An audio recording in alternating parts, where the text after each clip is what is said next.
Hey everybody, I'm Karyl Allen, your local Northern Virginia Realtor, and today I want to talk about a few things in the contract. This is going to pertain to property condition and the condition in which you should hand over possession on the closing date or at the end of the rent back. This is one of the most misunderstood parts of selling a home, so I want to break it down clearly to help you feel confident when it's time to pack up and move out. I'm just going to warn you now, you're going to see Winnie in the background of my videos. I can't keep her out. Okay, I want to start today with the Virginia Residential Property Disclosure Statement. It sounds kind of fancy, but in plain terms, this means buyer beware. Virginia is a caveat emptor state, and it just means that sellers are not required to disclose defects about their home. It is up to you, the buyer, to do your due diligence, and that includes getting a home inspection, reviewing public records, reading this disclosure statement carefully, checking online resources. Basically, you need to do your homework. Now, sellers cannot lie about a defect. Sellers cannot hide a defect. But unlike some other states, you are not going to get a full list of repairs that have been made, and you're not going to get a deep dive into the property history from the seller. Virginia just does not do that. In Virginia, the seller does not have to tell you if the home is near a dam break zone. Lake Manassas is a dam break zone. They don't have to disclose stormwater detention ponds nearby. They don't have to disclose if there are registered sex offenders in the neighborhood. So again, this is why buyer education and inspections are critical. So now that we understand that it's a buyer beware state, what does the contract actually say about the condition that the home must be in when the seller turns over the keys? In Northern Virginia, we use the NVAR residential sales contract, and if you've ever read it, it's not exactly light reading, but today I'm going to go through 4 of the paragraphs. We're going to go through paragraphs 9 through 12 in simple terms so that you know exactly what's expected when you move out. So starting with paragraph 9. Paragraph 9 is the property maintenance and condition paragraph, and it also addresses inspections. And here is how paragraph 9 reads. Except as otherwise specified herein, the seller will deliver the property free of trash and debris, broom clean, and in substantially the same physical condition as determined as of, and then there are 3 check boxes. The buyer has the choice of choosing date of the offer, date of the home inspection, or other. I always recommend to my buyers that you choose date of home inspection because that is the date where you're going to have a written record of the property condition. If the stove is working, it's going to be documented. If the air conditioner is broken, it's going to be documented. If you have a plumbing leak somewhere, it's going to be documented. So we always refer back to the inspection report because that is a documented physical condition, and that is a point in time where we want to make sure everything that conveys at closing is in the same condition as of this point in time. This paragraph 9 also goes on to say that the seller will have all utilities in service through the settlement date. That doesn't mean up until the night before, through the end of the day on the settlement date. That means, Mr. Seller, when you call to transfer your services, you want to have everything shut off in your name the first business day after closing. Does that mean if you close on a Friday, you're going to be paying utilities for your buyers through the weekend? Yes, it does. It's not going to be a lot of money, but you have to ensure that the buyer has time to do their walkthrough, make sure that everything is repaired if there were home inspection repairs and they need the utilities on to do that. This paragraph also will dictate whether or not there is a home inspection. There's a checkbox that says the contract is or is not contingent on a home inspection. If it is contingent on a home inspection, that means the buyer can do the inspections, negotiate repairs, void the contract, but there is a separate addendum for that, and we will go over that in a later video. But paragraph 9, property maintenance and condition. This is an important paragraph. Make sure you understand it. Paragraph 10 is an itty-bitty paragraph that's pretty straightforward, and paragraph 10 covers possession. So here's what we have. Unless you have a seller's post-settlement occupancy called a rent back, unless you have a rent back in place, possession occurs at settlement. So what does this mean? That means that as soon as the buyer signs their documents and their loan funds have been received by the title company, they're entitled to the keys. They're entitled to keys, garage door openers, the whole package. So here's where sometimes things go a little sideways. Sellers, you need to be completely out of your house by midnight the night before closing. That gives your buyer a smooth transition. It ensures that you are honoring the possession terms of the contract.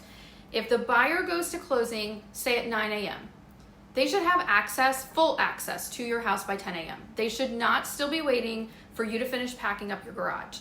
If you are still packing on the settlement day, it's not just stressful, it's a sign that your agent did not prepare you well. Good communication and planning go a very long way here.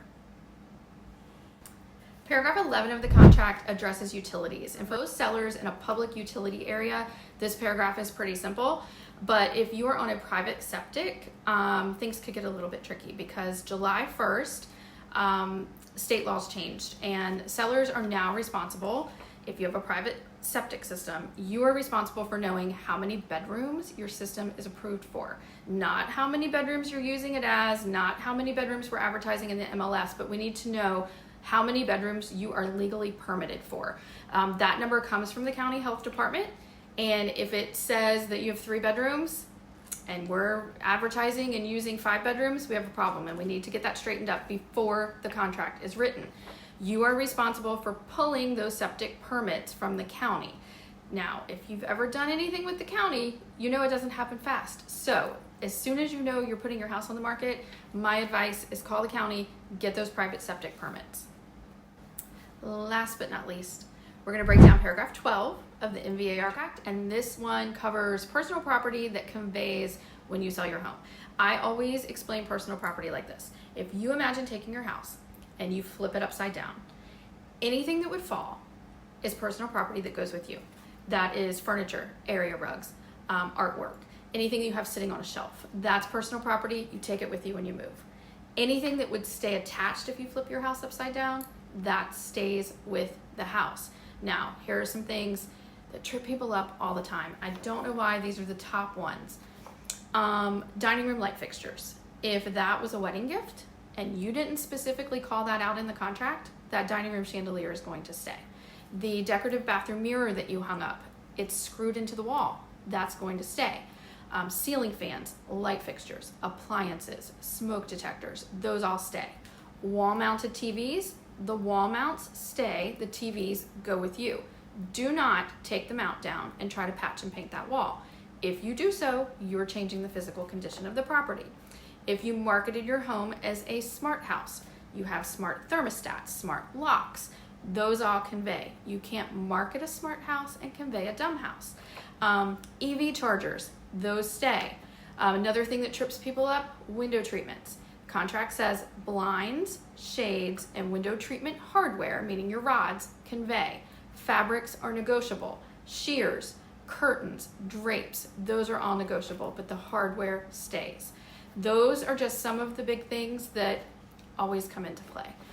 Remember, when you are moving out, you need to revert back to paragraph 9. Paragraph 9 was the paragraph that said you need to convey the house in substantially the same condition as of that date. That means you can't swap out light fixtures, you can't swap out appliances, you should not patch and paint holes in your walls. If you change the physical condition of your home after the contract is ratified, you're in default. That leads to serious consequences.